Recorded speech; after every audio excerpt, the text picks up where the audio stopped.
ನಾನು ರಿಟೈರ್ ಆಗೋ ಸಮಯದಲ್ಲಿ ನನ್ನ ಪೇ ಇದ್ದಿದ್ದು 10,000 ರೂಪಾಯಿ.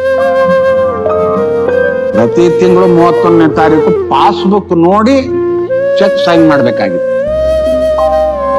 ಇವತ್ತು ನಮ್ಮ ಪೆನ್ಷನ್ನೇ 130 140 ಬರುತ್ತೆ. ಇದೇನಾದ್ರೂ ಅವತ್ತಿದ್ದಿದ್ರೆ ನಮ್ಮ ಅಪ್ಪ ಅಮ್ಮನ್ನ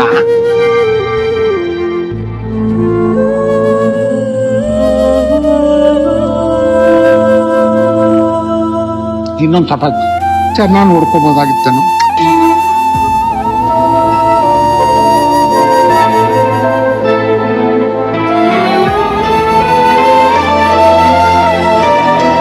ಇಷ್ಟೇ ಆಗಲ್ಲ. ಎಲ್ರಿಗೂ ಯಾವತ್ತೊಂದು ದಿವಸ ಬರುತ್ತೆ.